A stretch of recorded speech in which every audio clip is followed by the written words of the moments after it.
Governor, let's dive into this. A lot's going on over the last several weeks and months, things that you've done for the state of South Carolina. How are you doing right now dealing with all of this? I'm doing just fine.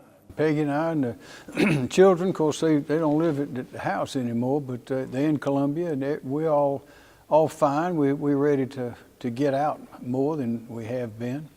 But I'm just as proud and happy as I can be to be representing the great people of South Carolina. There's no one like them anywhere in the world. That's what businesses from around the world tell me, and I think they're right. Last week, Dr. Fauci mentioned your response to all of this as he was appearing before members of the Senate praising South Carolina, saying right. if he could, he would clone what we've done here. That has to make you feel pretty good. It does. I think, and I think he's right. I think that the response that we have had we have a great team of knowledgeable, experienced people that are working on this. And we've used the old carpenter's rule, which is measure twice and cut once. That is, get it just right. And so we have gone into this with a very targeted, deliberate steps and approach based on the best evidence and the facts and the science. And we did not cut down nearly as deep as they did in some other states. Just went whole hog right off the bat and just shut everything down. We have not done that. We have slowed down, but we have not stopped. So we're in a better position to come back out of it better, more safely, and more quickly than a lot of our colleagues, a lot of the states around the country. And I think that's what Dr. Fauci was referring to, is the very careful, measured approach we've taken, which is the numbers themselves will either confirm or disprove that analysis. But I think he's right, and I think that our state is going to do very well as we come out. With that said, there's always critics. There are people out there who have not always agreed with some of your decisions. Some were screaming for a stay-at-home order early on in this process. Well, the orders, the restrictions that we had imposed by that time were the rough equivalent of such an order to begin with. Way back, Dr. Fauci, again, was proposing those kinds of orders, and then when the conversation got a little deeper into it on one of his television shows, he said, well, wait a minute, I've talked to some of the states, and the things that they're doing, they may not be calling it home or work. We called ours home or work. Eventually he said they may not call it that, but they're doing the rough equivalent anyway. So I think that we did it, I think we took the careful steps, I think we did it just right. Let's talk about unemployment for a moment in South Carolina. Record number of people out of a job right now, a record number of people filing for unemployment claims. How do we correct that? Well, that's heartbreaking and it's tough, and there's a lot of anxiety, there's a lot of depression that stems from that. There are all sorts of things that happen when you have unemployment or you have people that can't get around like they're accustomed to doing, like we all want to do. But we have revved up the capacity of the Department of Employment and Workforce. We've revved up capacities at DHEC. We're putting money into testing and tracking that we've not done to this degree before. So I think we're going to come out of it better than most other states. I think we'll come out right on top. Is the state financially able to handle all of these claims long term? Yes, we are able, but the question is going to be, we've got to put the money back into that trust fund. When we started this in March, the trust fund for unemployment was about $1.2 billion. Now it's 900 and something million. We've taken, I think, about $350 million out of it, or maybe more than that. I have to look at the numbers again. Maybe as much as I don't think it's 400 million.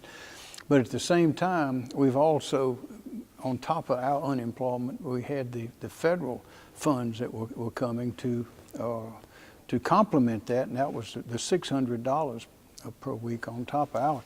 The total of the unemployment that has gone out in our state since early March, the federal and the state unemployment money is something like $1.2, $1.3 billion.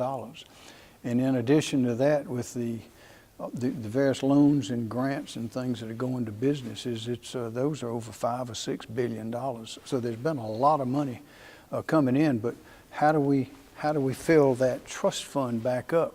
Well, we have the CARES Act money. I believe we ought to take a lot of that CARES Act money to replenish that workers' compensation trust fund. Otherwise, the businesses are going to have to pay that money themselves. That's what happened back in 2008. We had to raise the taxes to make up for the loss in the trust fund. And I think about a year ago, it finally got back up, and we were able to remove that extra tax. I don't want to have to put that tax back on the people. Unemployment and school, they're sort of related here, because if the kids can't go to school, parents, obviously, some of them are going to have to stay home. Will we have school in the fall in South Carolina? We are planning on having school in the fall.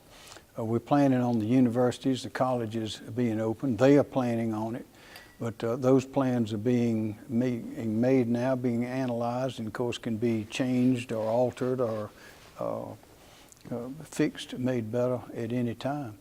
But what we learned was not only with people out of jobs, which is a tragedy, that's a hardship right there. But with the schools closed, that meant the children were home. So even those people who had places to go, work to do, somebody had to take care of the children. Well, at the same time, we've got, I think, about 2,000, maybe 1,500 child care centers. Half of them had closed, over half. Now we're back at about 46% are closed, and we're working to see that they have the personal protective equipment they need to open back up. But that's the thing, when you have a big dislocation that comes in any part of our economy, there are always repercussions. And some of them are anticipated, some of them are not. But we're getting back on our feet, and we're doing it carefully. I just want to remind everybody that virus is still here. Not a thing about the virus has changed. It's just as dangerous as it was in China and Italy, and as it's been in the United States. The difference is we now know how to detect it. We know very well how to avoid it, and we must do that. You mentioned the PPE, the personal protection equipment. That leads me to face mask. We see a lot of people out and about wearing face masks, and then we see other people not wearing face masks. Is there a preference for you? What should people do? Well, they should, the first thing is they should be very careful. They should realize that the virus is still here. It's just as dangerous, just as deadly as it was before.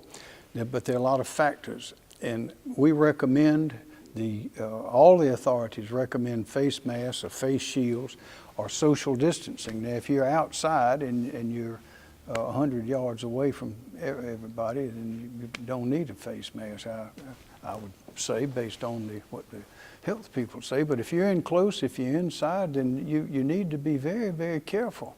Now, at the Emergency Management Division, nobody comes in the door out there without getting the temperature checked and answering a few questions. So, but even so, there's a limited number of people there. That's where we've been going every day until just recently, every day, to have conferences, statewide conferences with the agencies and the county people. But I would say you have to be your own doctor. You have to take care of yourself. We can't have a police officer and an epidemiologist following everyone around. All we can do is tell people what's best for them, let them make their decisions based on the fact that that virus is still here and just as deadly as ever. Let's talk about yesterday's Clemson University poll that came out that shows a political divide in the state when it comes to this virus. And it's not only the state, it seems like this is across the country. There is a political divide when it comes to dealing with the coronavirus. According to the Clemson University poll, Republicans want to open the economy, they want to move forward and handle things from there. Majority of Democrats want to just deal with public health at the moment and not worry about the economy. What's your take on it? Has this become political? I don't think it's become political. I think that the people of different persuasions have different views on how to do things. But the answer of who's right or what the right path is going to be shown by the results. If a state is dead economically because of decisions imposed on them, then that's one thing. If a state comes out of this quickly and regains its prosperity, then maybe what they did there was right. I'm thinking that what we've done in South Carolina, with input from people all across the state in business, in education, in agriculture, in everything, is reflected in our Accelerate SC group. I think we've made the right decision. We've been use the old carpenter's rule of measure twice, cut once. Don't go any further than you have to, because we're also restricted by the Constitution as well on people's liberty. So you have to put all that together and then make your decision. And I think that we've made the right decisions in South Carolina. Any idea when big churches can go back, bingo parlors, bank lobbies, when they can reopen? Well, we never closed churches, of course. That's a First Amendment question. And banks, the state, I don't know what some of the cities or municipalities may have done, but the state never did. We never did that. But we do have guidelines for just about every institution. In some states, the governors actually closed the automobile manufacturing up in Michigan, and a lot of places they just shut down churches. A lot of places, I think they went too far. But I and the people that are working on this together on our team are making our decisions for South Carolina. We have agriculture, we have tourism, we have automobile manufacturing. Our economy and our people have different traditions and a different components than they do in some other states. But I think that we've done the right thing here, and I think the numbers and our economy are going to prove that was correct. I know you've been in contact with President Trump and Vice President Pence. Tell me how that's helped during this process. It's helped a lot. We had the latest conference was just yesterday, and the Vice President and the President were on the conference, so it's a televised thing.